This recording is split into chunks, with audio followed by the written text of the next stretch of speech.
Kaubalaev sai drooni tabamuse Katari vetes ja Pärsia lahe kriis sai sel esmaspäeval 11. mail 2026 ohtliku pöörde. Laev tuli Abu Dhabist, suundus Messaedi sadamasse ja seda rünnati Katari ranniku kirdeosas, põhjustades pardal piiratud tulekahju ning sõnum oli tõsine. Tsiviillaevandus sattus taas Iraani sõjaväelise diktatuuri kontrolli all oleva verise revolutsioonilise kaardiväe sihikule, ajal, mil režiim püüab muuta hirmu, energiat ja kaubandust survevahenditeks. Ma räägin sulle sellest kõigest kohe, aga praegu tahad sa kindlasti olla kanali tellija, et olla jätkuvalt hästi informeeritud, saada reaalajas infot parima ajakirjandusliku kvaliteediga, mida kunagi nähtud. Usaldusväärsuse standardil Milson Alvese. Rünnak toimus piirkonnas, mis on Katari jaoks tundlik, kuna see riik sõltub merelisest stabiilsusest, energia, kaubanduse ja diplomaatia jaoks.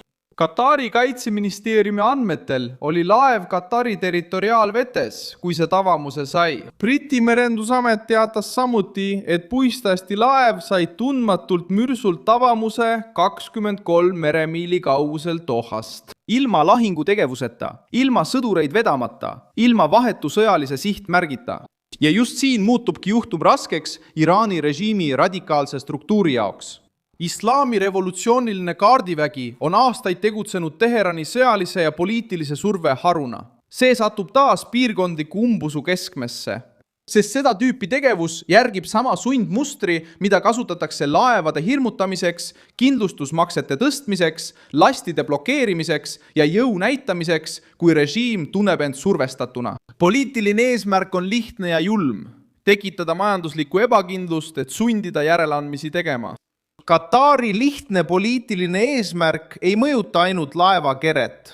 Hoiatus jõuab kindlustusseltsideni, laevandusettevõteteni, sadamateni, energiatarbijateni ja valitsusteni, kes sõltuvad nendest marsruutidest. Iraani režiim teab seda. Ta püüab kasutada ebastabiilsust ellujäämise kilbina. Mida isoleeritumaks ta muutub, seda rohkem panustab ta ideele, et maailm maksab liiga kõrget hinda, et talle vastu astuda. See on enesetapjalik loogika. Kui Teheran kaotab manööverdamisruumi, hakkab ta ähvardama. Katari vastus oli karm. Doha mõistis rünnaku hukka kui ohtliku ja vastuvõetamatu eskalatsiooni, sest kaubalaevade ründamine rikub meresõiduvabadust ja ohustab piirkondlikku julgeolekut.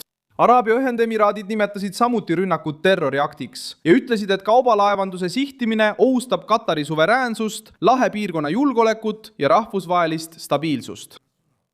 Mis toimub? Mis toimub? Seda nähti mitte üksiku juhtumina, vaid osana tsiviilmereteede vastu suunatud hirmutamise õhkkonnast. Laev ei uppunud, meeskond pääses. Droon kaubalaeva vastu võib tappa meremehi, süüdata lasti, reostada merd ja sulgeda terveid sadamaid. Tõsiasja, et tulekahju suudeti piirata, välditi suuremat tragöödiat. Probleem on selles, et juba katse ise täidab osa agressori poliitilisest eesmärgist, hirmu külvamine. Revolutsiooniline kaardivägi mõistab, et nad ei pea võitma täielikku meresõda, et kahju tekitada. Piisab sellest, kui tekitada kahtlus, milline laev on järgmine sihtmärk. Rünnaku ajastus suurendab pinget. Trump lükkas tagasi Iraani vastuse Ameerika Ühendriikide rahupakkumisele ja nimetas Teherani seisukohta vastuvõetamatuks. Varsti pärast seda tõusid nafta hinnad üle $3 barreli kohta, kuna turg reageeris sõja pikenemise riskile ja energiamarsruutide ebastabiilsusele.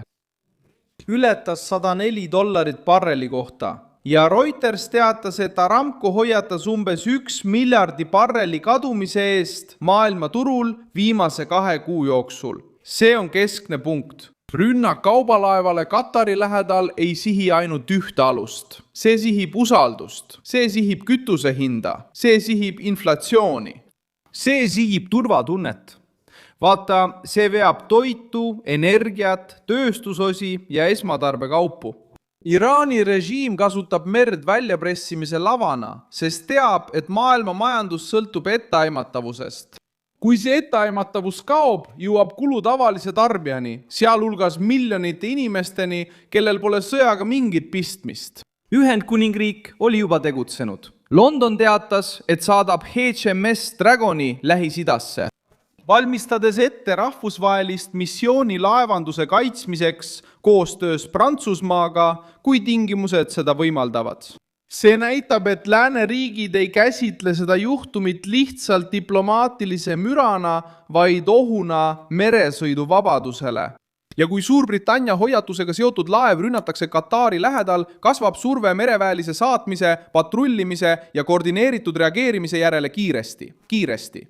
Iraani režiimi jaoks on see samm ohtlik, sest see liidab rohkem riike Teherani vastu. Rünnak Katari vetes ei hirmuta ainult Londonit või Washingtoni. See teeb murelikuks Doha, Abu Dhabi, Kuveidi, Pariisi, Ottawa ja kõik, kes sõltuvad avatud mereteedest. Režiim püüab näidata, et tal on endiselt võime valu põhjustada, kuid lõpuks kinnitab see vaid arusaama, et nende enda sõjamasinast on saanud otsene oht tsiviilkaubandusele.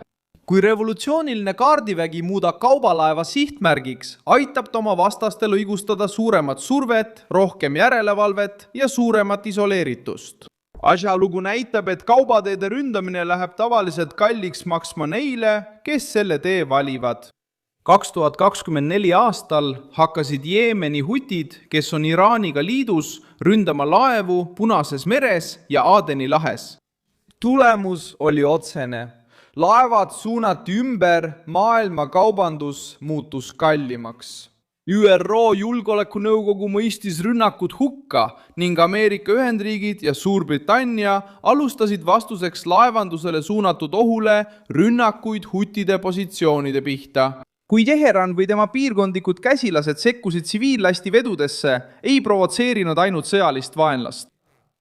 See mõjutab sadamatööliste, meremeeste, transpordiettevõtete, tarbijate ja valitsuste elu, kes peavad tagama kaupade liikumise.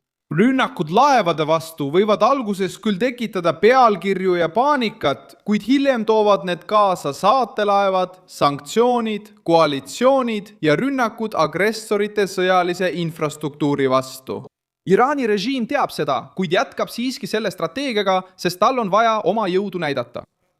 Isegi kui see seab miljonid iraanlased suurema isolatsiooni, vaesuse ja repressiooni ohtu. Teised riigid on selle dünaamika juba mõistnud. Katar mõistis rünnaku hukka, sest see tabas nende enda mereala. Araabia Ühendemiraadid nimetasid seda tegu terroristlikuks, sest nad teavad, et tegelik sihtmärk on Pärsia lahe majanduslik julgeolek.